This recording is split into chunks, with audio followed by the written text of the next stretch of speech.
Hello everyone, welcome back to this new video. साथियों, आप सभी का स्वागत है इस करंट अफेयर के नए सेशन में।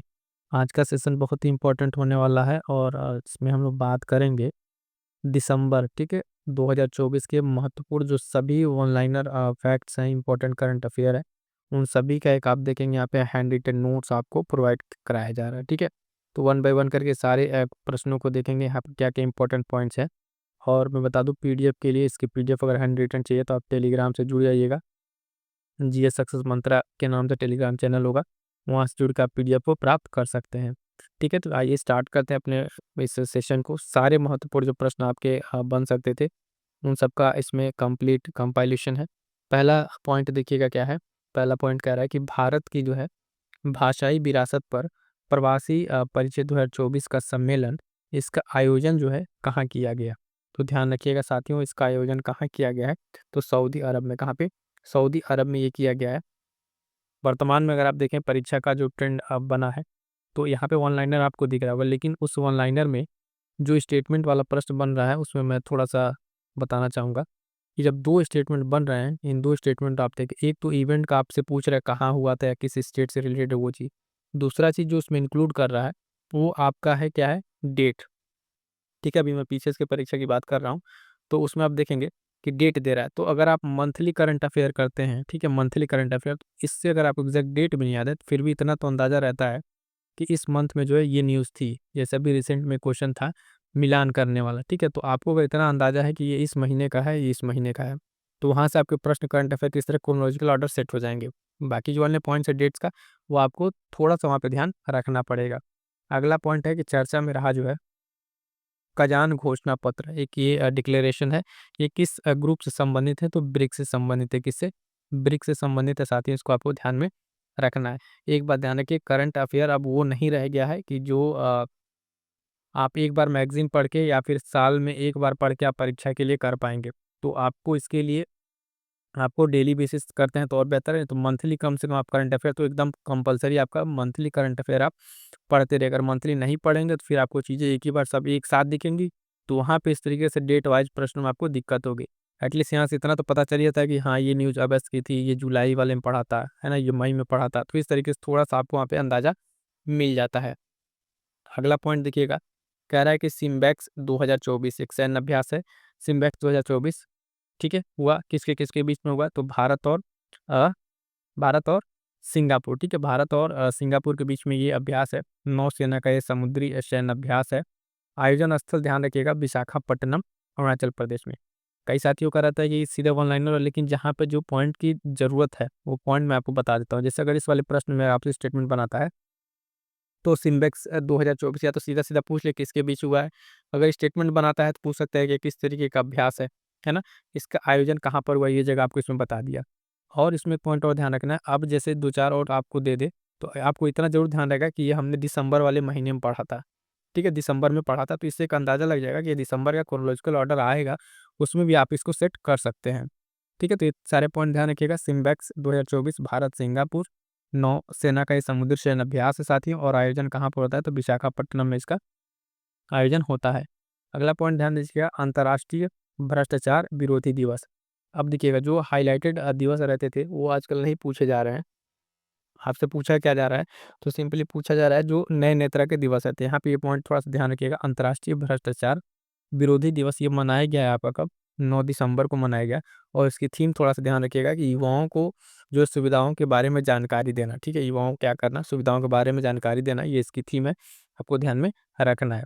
अगला पॉइंट है, कह रहा है कि यूनेस्को का विरासत पुरस्कार के तहत मेरिट श्रेणी में सम्मानित किया गया है। ठीक है, यूनेस्को विरासत पुरस्कार के तहत मेरिट श्रेणी में किसे सम्मानित किया गया है, तो बीजेपीसीआई एक परियोजना है, बीजेपीसीआई परियोजना, इसको सम्मानित किया गया है। और ये कहाँ किस इसका संबंध कहाँ से है, तो मुंबई से। इस परियोजना का संबंध कहाँ से है, तो मुंबई से है। ये पॉइंट आपको ध्यान में रखना है। ठीक है, अगला मोस्ट इंपॉर्टेंट लगा लीजिएगा, नियुक्ति वाला में अपॉइंटमेंट में एक प्रश्न मोस्ट इंपॉर्टेंट है। आरबीआई के 26वें जो गवर्नर नियुक्त किए गए हैं, कौन नियुक्त किया गया है, संजय मल्होत्रा। ठीक है, संजय मल्होत्रा जो है आरबीआई के नए गवर्नर बने हैं। ये पॉइंट उतना ही इंपॉर्टेंट है, ठीक है, जितना कि इसके साथ साथ ये भी आपको ध्यान रखना है कि कौन से गवर्नर बने हैं, तो 26वां। अब स्टेटमेंट आपसे दे दे अगर कि निम्नलिखित कथनों पर विचार कीजिए, हाल फिलहाल में संजय मल्होत्रा को आरबीआई के गवर्नर नियुक्त किया गया है। वे आरबीआई के 25वें गवर्नर होंगे या 26वें 27वें कुछ भी कर दे। तो यहाँ पे ये पॉइंट आपको ध्यान रखना है, ये क्रम आपके लिए मैं बता रहा हूँ बहुत इंपॉर्टेंट है। 26वां और ये नाम, ये 2 पॉइंट अगर आप याद रखते हैं, बाकी स्टैटिक्स आरबीआई से रिलेटेड कोई एक स्टेटमेंट डाल देता है तो आपका स्टैटिक का पार्ट रहेगा। ठीक है, तो ये आपको ध्यान रखना करंट में क्या है आपका संजय मल्होत्रा राइट आंसर यहाँ पे आपका इंपॉर्टेंट, ध्यान रखिएगा। अगला इसी तरीके का एक पुरस्कार है साथियों, ध्यान दीजिएगा कि इंदिरा गांधी है ना, इंदिरा गांधी जो है शांति पुरस्कार 2024 से सम्मानित किया गया। किसको सम्मानित किया गया है इससे? ठीक है, किससे सम्मानित किया गया आप देखेंगे, वेरोनिका मिशेल को। किसको? वेरोनिका मिशेल को जो है इंदिरा गांधी अ, शांति पुरस्कार 2024 से सम्मानित किया गया। और ये कहाँ की रहने वाली है, ये पॉइंट आप थोड़ा सा ध्यान रखिएगा, चिली की रहने वाली है। ठीक है, कई बार पूछ ले रहा है कि चर्चा में रहा जो ये पर्सनालिटी है, इनका संबंध किस देश से है, तो ये पॉइंट आपको ध्यान में रखना है। ठीक है, आगे बढ़ते हैं, देखते हैं अगला पॉइंट। अगला पॉइंट है कि यूनिसेफ का जो है 78वां स्थापना दिवस मनाया गया। तो कब मनाया गया है? 11 दिसंबर को मनाया गया है, ध्यान रखिएगा। 11 दिसंबर को जो है मनाया गया यूनिसेफ का 78वां स्थापना दिवस। इसमें ये पॉइंट भी आपको ध्यान रखना है कि किस नंबर का है और कब मनाया गया है। अगला फिर से एक मोस्ट इंपॉर्टेंट है, चैंपियन ऑफ द अर्थ पुरस्कार 2024 से सम्मानित किया गया है। तो किसको सम्मानित किया गया है? तो ध्यान रखिएगा, माधव गडगिल को। किसको? माधव गडगिल को सम्मानित किया गया है। और ये पुरस्कार जो है संयुक्त राष्ट्र के द्वारा दिया जाता है ना, चैंपियंस ऑफ द अर्थ पुरस्कार संयुक्त राष्ट्र के द्वारा दिया जाता है। पर्यावरण का ये एक तरह का सर्वोच्च सम्मान है। क्या है? पर्यावरण का अगर आप देखेंगे तो ये क्या है? एक सर्वोच्च सम्मान है। ये पॉइंट आपको ध्यान में रखना है, ये नाम भी याद रखिएगा, माधव गडगिल। ठीक है, आगे बढ़िएगा, देखिएगा अगला पॉइंट कि चावल से बनी एक शराब थी साके। इसका नाम क्या है? साके। इसको जो है सांस्कृतिक विरासत का दर्जा मिला है। तो ये तो दर्जा आपको जानते हैं कौन देगा, ये आपको यूनेस्को देगा। इंपॉर्टेंट रहेगा कि ये चावल से बनी शराब जो साके है, इसका संबंध किस देश से है? तो ये जापान से संबंधित है। किससे? जापान से संबंधित, ये पॉइंट आपको ध्यान में रखना है। ठीक है, जापान से संबंधित है साके। साके जापान से संबंधित है और इसको क्या दिया गया है? तो ध्यान दीजिएगा, सांस्कृतिक विरासत का दर्जा दिया गया यूनेस्को के द्वारा। अगला पॉइंट इंपॉर्टेंट रहेगा, हाल फिलहाल में चर्चा में रहा ये पोस्ट। ठीक है, राज्यसभा के जो सभापति हैं उनको हटाए जाने का प्रावधान पूछा जा रहा है। क्यों ये चर्चा में? ये पॉलिटिक्स स्टैटिक है, लेकिन अब ये पूछा जा सकता है क्योंकि उन पे महाभियोग की तैयारी की गई है। तो उनको किस आर्टिकल के तहत हटाए जाने का प्रावधान है? तो अनुच्छेद 67 का बी। ठीक है, 67 का बी ध्यान रखिएगा, राज्यसभा के सभापति को हटाए जाने का प्रावधान इसमें बताया गया है। ठीक है, अगला देखेंगे, अगला पॉइंट कह रहा है कि 20वीं एशियाई महिला हैंडबॉल चैंपियनशिप का खिताब किसने जीता है? तो ध्यान रखिएगा, जापान ने। किसने? ये खिताब किसने जीता है? जापान ने जीता है। और जापान के बारे में स्पेशल पॉइंट यहाँ पे ये कि ये दूसरी बार लगातार जीत रहा है। उससे ज़्यादा इंपॉर्टेंट पॉइंट ये है कि पहली बार जो है ये भारत की मेज़बानी में आयोजित किया गया है। किसके? भारत के मेज़बानी में आयोजित किया गया था। तो ये पॉइंट ध्यान रखना है। और किसको हरा के जीता है जापान? तो दक्षिण कोरिया को इसमें हराया, यानी उपविजेता आपका दक्षिण कोरिया रहा है। तो 3-4 पॉइंट इस तरह के गेम से ध्यान रखिएगा। 20वीं एशियाई महिला हैंडबॉल चैंपियनशिप इंपॉर्टेंट इसलिए हो जा रहा है कि मेजबानी भारत ने की थी। तो विजेता और उपविजेता भी आपको ध्यान में रखना है। सारे पॉइंट्स आपको हमने यहाँ पे बता दिए हैं। ठीक है, आगे बढ़ते हैं, देखते हैं अगला पॉइंट। अगला पॉइंट ध्यान दीजिएगा कि दुनिया की सबसे बड़ी 300 किग्रा के सोने की ईंट का अनावरण किया गया है। तो कहाँ पे किया गया? यूएई में। जब इस तरह की कुछ न्यूज आती है तो मोस्ट ऑफ द केस में आकर देखें लग्जरियस कुछ चीज़ों से रिलेटेड है, तो आप देखेंगे कि ये कहाँ पे है ना, गल्फ कंट्री से ही संबंधित रहता है। तो ध्यान रखिएगा, यूएई 300 किग्रा सोने की ईंट का अनावरण यहाँ पे किया गया है। अगला पॉइंट देखिएगा, इंपॉर्टेंट ये भी रहेगा कि चीन ने चांद के मेगा पोर्ट का अनावरण किया है। तो किस देश में किया है? तो पेरू में। कहाँ पे? पेरू में किया है ये चांद के जो है मेगा पोर्ट का अनावरण किया है। और इस पोर्ट के अनावरण से क्या फ़ायदा होने वाला है? तो ब्लूबेरी और तांबे का निर्यात में बढ़ोतरी होगी। क्या होगी? ब्लूबेरी और तांबे के निर्यात में बढ़ोतरी होगी, जो कि आपके एशिया में ये चीज़ की अवेलेबिलिटी अच्छे तरीके से पहुँचेगी। तो ध्यान दीजिएगा, चांद के मेगा पोर्ट का संबंध किससे है? तो चीन से है। इसका अनावरण कहाँ किया गया है? तो पेरू में किया गया है। अगला पॉइंट ध्यान दीजिएगा कि फॉर्च्यून की पहली 100 सबसे शक्तिशाली व्यक्तियों की सूची में शीर्ष स्थान किसको मिला है? फॉर्च्यून की टॉप 100 वाली ये सूची है, इसमें पहला स्थान आप जानते हैं किसको मिला है? एलन मस्क को मिला है। और भारत के मुकेश अंबानी जो इसमें 12वें स्थान पर है। ठीक है, तो भारत में तो ये पहले स्थान पर रहते ही हैं, लेकिन विश्व स्तर पर अगर आप इनको देखें तो किस स्थान पर है साथियों? तो ध्यान दीजिएगा, ये किस स्थान पर है? 12वें स्थान पर आपको देखने को मिलेंगे कौन? मुकेश अंबानी। अगला पॉइंट है इंपॉर्टेंट, मोस्ट इंपॉर्टेंट, इसको भी लगाइएगा। अमित शाह ने किस राज्य की पुलिस को प्रेसिडेंट कलर से सम्मानित किया है? ठीक है, तो इंपॉर्टेंट रहेगा इस बार के लिए कि ये राज्य पुलिस है और इसको प्रेसिडेंट कलर सम्मान दिया गया है। कुछ छत्तीसगढ़ पुलिस, इसको छत्तीसगढ़ पुलिस को जो है हाल फिलहाल में ये सम्मान दिया गया। किसके द्वारा दिया गया, ये भी पॉइंट ध्यान रखिएगा, अमित शाह के द्वारा दिया गया है। ठीक है, आगे बढ़िएगा, अगला पॉइंट देखेंगे। कह रहा है सामन फर्स्ट और न फकर फर्स्ट। ठीक है, सामन फर्स्ट और फकर फर्स्ट ये सैन्य उपग्रह है, ये किसके द्वारा प्रक्षेपित किया गया? तो ईरान के द्वारा। जिसका संबंध किससे है? अगला पॉइंट देखेंगे। कह रहा है कि ये एक ब्लूमबर्ग की दुनिया के सबसे अमीर परिवारों की सूची जारी की गई है। इसमें शीर्ष स्थान किस परिवार को मिला है? ठीक है, तो ये भी ध्यान रखिएगा, वॉल्टन परिवार। किसको?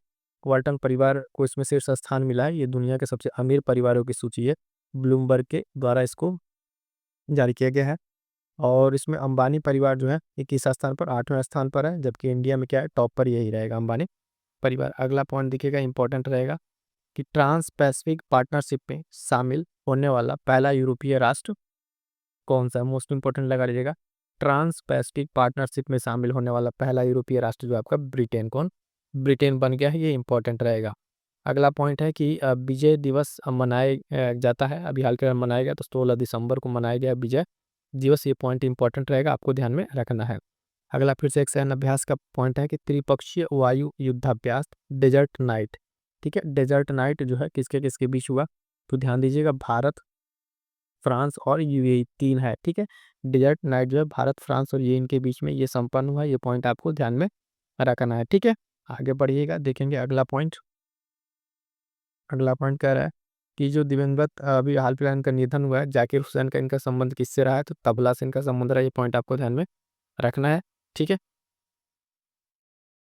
उसके बाद से अगला पॉइंट है कि नई दिल्ली में किसने अपना दूतावास खोला है? ठीक है, दूतावास खोलने की घोषणा की है, तो मालदोवा ने। किसने? मालदोवा ने अभी हाल फिलहाल में जो है, अभी देखेंगे क्या किया है, तो दूतावास खोलने की घोषणा की है। पॉइंट आपको ध्यान में रखना है। आगे बढ़िएगा, मोस्ट इंपॉर्टेंट लगा लीजिएगा अपकमिंग आर एग्जाम्स के लिए। यूपी एग्रीज योजना के लिए ऋण मंजूर किया है, तो किसने? विश्व बैंक ने। और कितना अमाउंट किया है, तो ये पॉइंट भी आपको ध्यान रखना है। लगभग 325.10 मिलियन अमेरिकी डॉलर ये मंजूर की गई ऋण, कि आपको ध्यान में रखना है। सिंपल सा पूछ लेगा, या तो यूपी एग्रीज जो योजना में किस ऋण जो है किससे मंजूर किया गया है, तो विश्व बैंक से, एडीबी दे देगा और अन्य ऑप्शन दे देगा, आईएमएफ दे देगा, है ना। यानी कि विश्व बैंक ने दिया है और इतने मिलियन का ये डॉलर आपको यहाँ पे दिया है ऋण। ठीक है, चक्रवात चीडो से तबाह हुआ हाल फिलहाल में मायोट द्वीप समूह। कौन द्वीप समूह? अभी मायोट द्वीप समूह ये तबाह हुआ। ध्यान रखना, अगर इस तरह के द्वीप है तो ध्यान रखना है, ये द्वीप जो है आपका कहाँ मिलेगा? तो हिंद महासागर में। कहाँ पे? हिंद महासागर में ये द्वीप है, मायोट द्वीप। और चक्रवात चीडो से ये अभी हाल फिलहाल में यहाँ पे डिस्ट्रक्शन, तबाही देखने को मिला है। आगे बढ़िएगा, देखिएगा अगला पॉइंट। अगला पॉइंट है जो है, आप देखेंगे कि बहुआयामी गरीबी सूचकांक 2024 ये जारी हुआ। जारीकर्ता कौन है इस का? तो यूएनडीपी और ऑक्सफोर्ड निर्धनता और मानव विकास पहल। ये प्रश्न सीधा सीधा पूछा था, है ना, पीसीएस वाले एग्जाम में, कि किसके द्वारा ये जारी किया जाता है, तो ये पॉइंट वहाँ पे था, आपको ध्यान में रखना है। बहुआयामी गरीबी सूचकांक जो है यूएनडीपी प्लस ऑक्सफोर्ड निर्धनता और मानव विकास पहल के द्वारा जारी किया जाता है। स्टार्ट कब हुआ था? तो 2010 में स्टार्ट हुआ था। और गरीबों की जो संख्या में किसके वहाँ सबसे ज़्यादा गरीब है, उसमें शीर्ष देश आपका भारत ही है। इसमें कौन है? इसमें शीर्ष देश अपना भारत ही है। एक पॉइंट और याद रखिएगा यहाँ पे। इसकी थीम क्या थी इस वर्ष की? तो संघर्ष के बीच गरीबी। क्या है? संघर्ष के बीच गरीबी जो है इस वर्ष की थीम रही है। ये पॉइंट भी आपको ध्यान में रखना है। ठीक है, आगे बढ़ते हैं, देखते हैं अगला पॉइंट। अगला पॉइंट है भारत तुर्की मैत्री संघ का शुभारंभ अभी हाल फिलहाल में किया गया। कहाँ पर किया गया? तो हैदराबाद में। कहाँ पे साथियों? तो हैदराबाद में किया गया है, ये आपको ध्यान में रखना है। भारत तुर्की जो है मैत्री संघ का शुभारंभ हाल फिलहाल में किया गया है। इसका उद्देश्य क्या है? तो ये उद्देश्य भी थोड़ा सा ध्यान रखिएगा, आर्थिक, सांस्कृतिक और पर्यटन विज्ञान का जो क्षेत्र है शिक्षा में, इसमें सहयोग को बढ़ावा देना। ठीक है, इसमें सहयोग को बढ़ावा देने के लिए भारत तुर्की मैत्री संघ का शुभारंभ हुआ। कहाँ पर? हैदराबाद में हुआ है। आगे बढ़ेंगे, देखेंगे अगला पॉइंट जो है कि भारत के साथ फिल्म उद्योग में साझेदारी करने वाला 17वां देश कौन सा बना है। तो भारत के साथ जो फ़िल्म उद्योग में साझेदारी करने वाला जो है 17वाँ देश हाल फिलहाल में कौन-सा बना है? कोलंबिया। कौन बना है साथियों? कोलंबिया बना है, ये पॉइंट आपको ध्यान में रखना है। अगला पॉइंट है कि आरोहा 24, ठीक है? आरोहा 24 जो है अंतर्राष्ट्रीय सम्मेलन का उद्घाटन कहाँ पर हुआ है? ध्यान देंगे, नई दिल्ली में हुआ। कहाँ पर? नई दिल्ली में हुआ है और किसके द्वारा किया गया ये थोड़ा-सा इम्पोर्टेंट रहेगा। तो ये डी.वाई. चंद्रचूड़ के द्वारा किया गया। किसके द्वारा? डी.वाई. चंद्रचूड़ के द्वारा किया गया है। ये ध्यान रखिएगा, ठीक है? अंतर्राष्ट्रीय आरोहा 24 का सम्मेलन नई दिल्ली उद्घाटन करता है ना चीफ जस्टिस जो है पूर्व जो चीफ जस्टिस हैं डी.वाई. चंद्रचूड़। कमेंट करके बताइएगा कि अभी हाल फिलहाल में सुप्रीम कोर्ट के नए जो है चीफ जस्टिस कौन बने हैं? ये भी अभी करंट अफेयर का था, तो इस पॉइंट को आपको ध्यान में रखना है। अगला पॉइंट है कि इंडोनेशिया के नए राष्ट्रपति बने कौन? प्रोबोवो सुबियांतो, ठीक है? प्रोबोवो सुबियांतो जो है अभी हाल फिलहाल में इंडोनेशिया के क्या बने हैं? नए राष्ट्रपति बने हैं। देख रहे हैं कि प्रश्न जो पीसीएस वाले पूछा जा रहा है, 4 आपको क्या दे दे रहा है? नियुक्तियाँ दे दे रहा है, उसको मिलान करने को दे दे रहा है। तो अब पहले ऐसा नहीं है कि एक नियुक्ति और एक नाम पूछ रहा है, तो आपको 2-4 नियुक्ति जो इस तरीके से थोड़े से रहे, सारी नियुक्तियों को आपको ध्यान में रख के चलना होगा। अगला पॉइंट है घोटालों से बचाओ अभियान। घोटालों से बचाओ अभियान किसके द्वारा शुरू किया गया? तो केंद्र सरकार के द्वारा शुरू किया गया। इंपॉर्टेंट इसमें ये रहेगा कि किसके सहयोग से किया गया? तो मेटा के सहयोग से। किसके? मेटा के सहयोग से। आपसे यहाँ पे प्रश्न अगर पूछेगा तो सिंपल में आपसे दे सकता है कि जो है घोटालों से बचाओ अभियान किस मंत्रालय के द्वारा शुरू किया गया? तो ध्यान दीजिएगा, मंत्रालय यहाँ पे नहीं, केंद्र सरकार के द्वारा शुरू किया गया। किसके सहयोग से शुरू किया गया? ये पॉइंट भी आपको ध्यान में रखना है, ठीक है? ये पॉइंट भी आपको ध्यान में रखना है। आगे बढ़िएगा, देखेंगे अगला पॉइंट। फेमिना मिस इंडिया, ठीक है? फेमिना मिस इंडिया 2024 की विजेता जो है कौन बनी है? तो निकिता पोरवाल, ठीक है? निकिता पोरवाल जो है फेमिना मिस इंडिया की विजेता बनी है और निकिता पोरवाल का संबंध कहाँ से है? तो आप देखिएगा मध्य प्रदेश से। कहाँ से? मध्य प्रदेश से इनका संबंध है। ये पॉइंट आपको ध्यान में रखना है। फेमिना मिस जो है इंडिया 2024 की विजेता ये बनी है।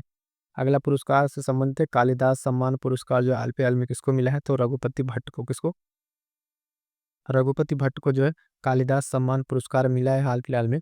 और देखिएगा इनको जो है गंजीफा लघु चित्र कला को पुनर्जीवित करने के श्रेय दिया जाता है। इनको क्रेडिट इसका जाता है। एक गंजीफा लघु चित्र कला है, उसको इन्होंने पुनर्जीवित किया है, उसका श्रेय इन्हीं को जाता है। आगे बढ़िएगा, देखिए अगला पॉइंट इंपॉर्टेंट रहेगा। संयुक्त राष्ट्र जो है जैव विविधता सम्मेलन COP16 का प्रारंभ कहाँ पे हुआ है? तो कोलंबिया में। कहाँ पे? कोलंबिया में हुआ। इंपॉर्टेंट ध्यान दीजिएगा, इसकी विषय क्या है, थीम क्या है? प्रकृति के साथ शांति। क्या है? प्रकृति के साथ शांति इसका क्या है? तो इसका थीम है और इम्पॉर्टेंट रहेगा ये, ठीक है? संयुक्त राष्ट्र जैव विविधता सम्मेलन COP16 का शुभारंभ कोलंबिया में, ठीक है? COP16 कोलंबिया, ध्यान रखिएगा। अगला पॉइंट है WHO से मलेरिया मुक्त प्रमाण हासिल करने वाला तीसरा देश कौन बना है? मलेरिया से तो ये मिस्र बना है। कौन बना है? मिस्र बना है, ये आपको ध्यान में रखना है। और इसके पहले जो है यूएई और मोरक्को, यानी पहले यूएई और मोरक्को है, उसके बाद तीसरा देश कौन सा आपका बना है? मिस्र बना है। ये पॉइंट आपको ध्यान रखना है। मलेरिया से मुक्त होने का प्रमाण हासिल किया है WHO से। अगला पॉइंट है कि T20 महिला क्रिकेट विश्व कप 2024 का विजेता टीम कौन रही है? तो न्यूजीलैंड रही है। किसको हरा कर रही? तो दक्षिण अफ्रीका को। कमेंट करके आपको बताना है इसका आयोजन जो है कहाँ पर किया गया है, ठीक है? एक पॉइंट हमने यहाँ पे आपके लिए रखा है, ध्यान रखिए। आयोजन आपको बताना है कि कहाँ पर हुआ है, कमेंट करके जरूर बताइएगा। देखिएगा एक जो छोटे छोटे इस तरह के पॉइंट रहते हैं, अगर आप कमेंट करते हैं जेनुइनली, तो उससे ये होता है कि अगर आपको नहीं आ रहा तो आप सर्च करके कीजिए, तो उससे ये रहता है कि आपको एक पॉइंट एटलीस्ट ये याद रहता है, आपने उसको देखा, खोजा, टाइप किया, तो ये चीज़ आपको याद रहती है। तो जो 1-2 पॉइंट रहते हैं मैं आपके लिए छोड़ देता हूँ, तो ये पॉइंट आप ध्यान रखिएगा। आयोजन स्थल आपको बताना है। आगे बढ़ेंगे, देखेंगे अगला पॉइंट। अगला पॉइंट ध्यान दीजिएगा कि कनाडाई एक फ्रेजर इंस्टीट्यूट है, इसके द्वारा आर्थिक स्वतंत्रता सूचकांक जारी किया गया। इसमें भारत को कौन सा स्थान मिला है? तो 87वां स्थान मिला है इस सूचकांक में। आर्थिक स्वतंत्रता सूचकांक है और ये कनाडाई फ्रेजर इंस्टीट्यूट के द्वारा जारी किया गया है, ठीक है? और इसमें शीर्ष स्थान किसको मिला है? तो पॉइंट आपको ध्यान रखना है, सिंगापुर को। किसको? सिंगापुर को जो शीर्ष स्थान इसमें मिला है, ठीक है? आगे बढ़िएगा, अगला एक इंपॉर्टेंट है वर्ल्ड स्टील एसोसिएशन के चेयरमैन नियुक्त होने वाले दूसरे भारतीय कौन बने हैं? तो टीवी नरेंद्रन। नाम याद रखिएगा, वर्ल्ड स्टील एसोसिएशन के चेयरमैन कौन बने हैं? टीवी नरेंद्रन बने हैं। इनके लिए इंपॉर्टेंट पॉइंट ये है कि ये दूसरे भारतीय जो है इस पद पर जाने वाले दूसरे भारतीय बने हैं, ठीक है? तो इंपॉर्टेंट रहेगा, ध्यान देंगे। वर्ल्ड स्टील एसोसिएशन के चेयरमैन टीवी नरेंद्रन को नियुक्त किया गया है। अगला इंपॉर्टेंट पॉइंट कि 16वां जो है ब्रिक्स शिखर सम्मेलन, 16वां ब्रिक्स शिखर सम्मेलन कहाँ प्रारंभ हुआ है? तो आप देखिएगा रूस में। कहाँ पे? रूस में ये प्रारंभ हुआ। इंपॉर्टेंट पॉइंट रहेगा, ध्यान में रखिएगा, ये मोस्ट इंपॉर्टेंट लगा लीजिएगा। ब्रिक्स का जो है शिखर सम्मेलन है कहाँ पर है? 16वां है, रूस में होगा। अगला पॉइंट कि भारत का नवीनतम बंदरगाह जो है गैलेथिया खाड़ी का मेगा इंटरनेशनल जो कंटेनर पोर्ट जो है उसको स्थापित कहाँ किया जाएगा? तो ग्रेट निकोबार में। कहाँ पे साथियों? ग्रेट निकोबार में इसको किया जाएगा। पॉइंट आपको ध्यान में रखना है। अगला एक और नीति से सवाल, एसएससी के नए प्रमुख कौन बने हैं? तो एस गोपाल कृष्णन। कौन? एस गोपाल कृष्णन जो है एसएससी के नए प्रमुख बने हैं। और एसएससी संस्था जो स्टेब्लिश कब होती है? 1975 में। कब? 1975 में आप देखेंगे इसकी स्थापना होती है। अगला एक पॉइंट है इंपॉर्टेंट, मोस्ट इंपॉर्टेंट ये भी रहेगा। तो पॉइंट क्या है कि एशियाई विकास बैंक का 69वां सदस्य कौन बना है? तो इजराइल बना है। कौन बना है? इजराइल जो है एशियाई विकास बैंक का जो है आप देखेंगे 69वां सदस्य बना है। पॉइंट आपको ध्यान में रखना है। अगला पॉइंट 24वीं राष्ट्रीय पैरा तैराकी चैंपियनशिप में शीर्ष स्थान किसको मिला है? तो कर्नाटक को मिला है। किसको? कर्नाटक। उसके बाद से महाराष्ट्र है और राजस्थान है। 24वीं जो है ये राष्ट्रीय पैरा तैराकी चैंपियनशिप थी। अगला पॉइंट मोस्ट इंपॉर्टेंट, इसको लगा लीजिएगा। राष्ट्रीय महिला आयोग का अध्यक्ष किसे नियुक्त किया गया है? तो विजया रहाटकर को। किसको? विजया रहाटकर को नियुक्त किया गया है राष्ट्रीय महिला आयोग का अध्यक्ष। मोस्ट इंपॉर्टेंट नियुक्तियों में से एक है। अगला है नसीम अल बहर। ठीक है, नसीम अल बहर एक ये क्या है? समुद्री सैन्य अभ्यास है नौसेना का। किसके किसके बीच हुआ है? ध्यान दीजिएगा, भारत और ओमान के बीच में। किसके? भारत और ओमान के बीच में जो है नसीम अल बहर जो है ये संयुक्त सैन्य अभ्यास किया गया है। अगला पॉइंट है भारतीय अंतर्राष्ट्रीय फिल्म महोत्सव का आयोजन कहाँ किया गया? तो गोवा में किया गया। 55वां संस्करण था, ये आपको ध्यान में रखना है। चर्चा में था, ये इंपॉर्टेंट रहेगा। इसमें फोकस देश की अगर बात करेंगे तो ऑस्ट्रेलिया क्या रहा? इसमें फोकस देश रहा है। अगला फिर से एक इंपॉर्टेंट चक्रवात तूफान जो है दाना, ये कहाँ पर आया? तो उड़ीसा और वेस्ट बंगाल के कोस्टल एरिया में आया है चक्रवाती तूफान दाना।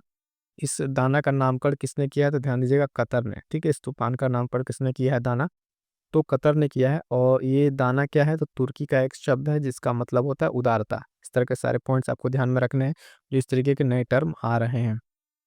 ठीक है, तो दाना क्या है? तुर्की शब्द है, इसका मतलब है उदारता। और इस नामकरण कौन किया है? तो कतर ने ये नाम दिया हुआ है। अगला पॉइंट है महात्मा गांधी नेतृत्व पुरस्कार से सम्मानित किया गया है। किसको? तो दारा सिंह को जो है, अभिनेता दारा सिंह को किया गया है। और ये सम्मान जो है यूके के द्वारा दिया गया है इनको।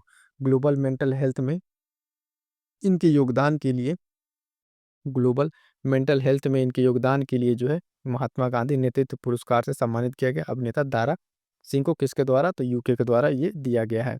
अगला पॉइंट है T20 इंटरनेशनल क्रिकेट में जो सर्वाधिक स्कोर बनाया 344 पे 4 का, ये है ना, किसने बनाया? तो जिम्बाब्वे ने बनाया है।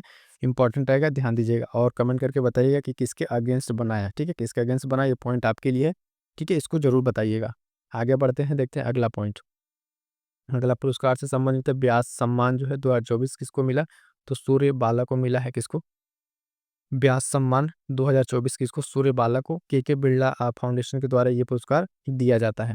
अगला फिर से एक इंपॉर्टेंट सैन्य अभ्यास है ना, सिलिनेक्स 2024, तो भारत और श्रीलंका के बीच है ना, श्रीलैंक्स याद रखिएगा। भारत और श्रीलंका के बीच ये होने वाला संयुक्त सैन्य अभ्यास है। और इसमें आईएनएस सुमित्रा ने भाग लिया भारत की तरफ से। किसने? भारत की तरफ से आईएनएस सुमित्रा ने इसमें भाग लिया है। अगला पॉइंट है कि वर्ष 2024 का सैयद मुश्ताक अली ट्रॉफी किसने जीती है? तो मुंबई ने जीता है। किसको हराकर? तो मध्य प्रदेश को हराकर ये ट्रॉफी जीता है। अगला पॉइंट, लोकसभा में पेश 129वां जो संविधान संशोधन था उसका संबंध किससे है? तो एक राष्ट्र एक चुनाव से। इंपॉर्टेंट रहेगा, एक राष्ट्र एक चुनाव का जो है जो बनी थी कमेटी, उसके अध्यक्ष कौन थे? तो पूर्व राष्ट्रपति रामनाथ कोविंद की अध्यक्षता में एक समिति कमेटी बनी थी। अंतर्राष्ट्रीय, अगला पॉइंट, अंतर्राष्ट्रीय वन मेले का उद्घाटन कहाँ किया गया? तो मध्य प्रदेश में। और 10वां विश्व आयुर्वेद कांग्रेस का आयोजन कहाँ किया गया? तो देहरादून में। ठीक है, कहाँ पे? देहरादून में किया गया। ये पॉइंट भी आपको ध्यान में रखना है। अगला पॉइंट है CE-20 क्रायोजेनिक इंजन का सफल परीक्षण कौन किया हाल फिलहाल में? तो इसरो ने किया है। कहाँ पर? तो महेंद्रगिरी में किया है। महेंद्रगिरी में इसरो के द्वारा ये परीक्षण किया गया है। अगला है स्वॉर्ड ऑफ द ऑनर पुरस्कार किसको मिला है? तो राम मंदिर अयोध्या उत्तर प्रदेश को मिला है। किसके द्वारा? तो ब्रिटिश सुरक्षा परिषद के द्वारा ये पुरस्कार दिया गया। तो वन ऑफ द इंपॉर्टेंट पुरस्कार रहेगा स्वॉर्ड ऑफ ऑनर पुरस्कार, राम मंदिर उत्तर प्रदेश। ठीक है, अगला पॉइंट फटाफट से देखिए, FIFA best men's player of the year का पुरस्कार किसको मिला है? तो विनीसियस जूनियर को मिला है ये फीफा का best men's player of the year खिताब। पहली बार जो है विश्व ध्यान दिवस मनाया गया, तो कब? 21 दिसंबर को। कब? किस दिसंबर को मनाया गया है? ये मोस्ट इंपॉर्टेंट रहेगा, इस तरीके का पहली बार है विश्व ध्यान दिवस 21 दिसंबर। और थीम क्या है? आंतरिक शांति और वैश्विक सद्भाव के लिए ध्यान। ये दोनों पॉइंट याद रखिए, स्टेटमेंट वाले में ये प्रश्न बन सकता है, क्योंकि ये जो है किस दिसंबर को मनाया गया। अगला पॉइंट है कि 11वीं जो है 11वीं D8 संगठन की बैठक मिस्र में की गई। ठीक है, 11वीं जो D8 संगठन की बैठक कहाँ की गई? तो मिस्र में। और एक अगला इंपॉर्टेंट पॉइंट है, विशेष निवेश कोष एस जो है IF जो है का गठन किसके द्वारा किया गया? तो सेबी के द्वारा किया गया। ये मोस्ट इंपॉर्टेंट रहेगा, आपको ध्यान में रखना है। ठीक है, अगला पॉइंट है कि साहित्य अकादमी जो है पुरस्कार 2024 में अंग्रेजी में किसको मिला है? तो स्टरीन कीर को। ठीक है, स्टरीन कीर को मिला है। और अगला पॉइंट फटाफट से देखिए, गोवा मुक्ति दिवस 19 दिसंबर को। कब? 19 दिसंबर को मनाया गया गोवा मुक्ति दिवस। क्लियर है? अगला पॉइंट देखिएगा, SBI का नया प्रबंधक निदेशक किसे नियुक्त किया गया? तो राम मनोहर राव को नियुक्त किया गया। मोस्ट इंपॉर्टेंट नियुक्ति में से एक सवाल है। ठीक है, और राष्ट्रीय गणित दिवस मनाया जाता है तो 22 दिसंबर को मनाया जाता है। थीम क्या थी? गणित, नवाचार और प्रगति का पुल। ठीक है, ये सारे पॉइंट ध्यान में रखते चलिएगा। अगला पॉइंट देखिएगा कि GST परिषद की 55वीं बैठक कहाँ हुई? तो जैसलमेर राजस्थान में। ध्यान दीजिएगा, उसकी अध्यक्षता किसने की थी? तो वित्त मंत्री निर्मला सीतारमण ने की है। GST की 55वीं बैठक है और जैसलमेर राजस्थान में हुआ है। कुवैत का सर्वोच्च सम्मान हाल फिलहाल में किसको मिला है? तो प्रधानमंत्री नरेंद्र मोदी को मिला है अभी। और ये पुरस्कार का नाम क्या है? The order of Mubarak al Kabir. The order of Mubarak al Kabir जो है पुरस्कार कहाँ का सर्वोच्च सम्मान? तो कुवैत का है, ध्यान दीजिएगा। ठीक है, अगला पॉइंट है कि आइसलैंड के सबसे युवा प्रधानमंत्री जो है निर्वाचित हुई। तो क्रिस्टुन आप देखिएगा फास्टा डोटिटोर जो है ये नियुक्त हुई हैं आइसलैंड के सबसे युवा प्रधानमंत्री। ये भी ध्यान में रखिएगा। और संयुक्त राष्ट्र का जो है आंतरिक न्याय परिषद का अध्यक्ष किससे नियुक्त किया गया? मोस्ट इंपॉर्टेंट लगा लीजिएगा, ये अपने मदन लोकुर जी हैं, सुप्रीम कोर्ट के पूर्व ये न्यायाधीश हैं, इनको ये नियुक्त किया गया है। तो ये पॉइंट याद रखिएगा। और ये कब तक रहेंगे? 2028 तक जो इनका कार्यकाल रहने वाला है, तो बहुत ही महत्वपूर्ण रहेगा ये। संयुक्त राष्ट्र आंतरिक न्याय परिषद का अध्यक्ष मदन लोकुर। ठीक है, आगे बढ़िएगा। देखिए अगला पॉइंट, अंडर-19 जो है महिला T20 एशिया कप जो है किसने जीता? तो भारत ने जीता, अपना पहला ये कप जीता है, महिला अंडर-19 वाला है एशिया। और किसको हराकर? तो बांग्लादेश को हराकर। इंपॉर्टेंट रहेगा, आयोजन कहाँ पे हुआ था? तो मलेशिया में हुआ था आयोजन, ये भी ध्यान में रखना है। और ये लास्ट इस सेशन का मोस्ट इंपॉर्टेंट देखिए, 18वीं जो वन स्थिति रिपोर्ट है वो जारी की गई। उसके अनुसार सबसे अधिकतम वृद्धि वाला जो राज्य कौन सा है? तो छत्तीसगढ़ है। ठीक है, कौन है? छत्तीसगढ़। जारीकर्ता का आप ध्यान रखिएगा, पर्यावरण वन एवं जलवायु परिवर्तन मंत्रालय के द्वारा जारी किया जाता है। प्रत्येक 2 वर्ष में जारी किया जाता है ये वन रिपोर्ट। ठीक है, तो ये बहुत ही महत्वपूर्ण रहेगा, ये आपको ध्यान में रखना है। तो यहाँ तक तो साथियों जो है आप देखेंगे सारे के सारे इंपॉर्टेंट पॉइंट्स कंप्लीट दिसंबर करा दिए गए हैं। ठीक है, वीडियो को ज़्यादा से ज़्यादा अपने साथियों तक शेयर कीजिएगा और मंथली कोशिश कीजिएगा, मंथली करंट अफेयर आप पढ़ते रहें, है ना? जो भी आपके सुझाव हैं या फिर कोई डाउट है तो कमेंट कर दीजिएगा। मिलेंगे किसी नेक्स्ट वीडियो में, तब तक के लिए थैंक यू सो मच।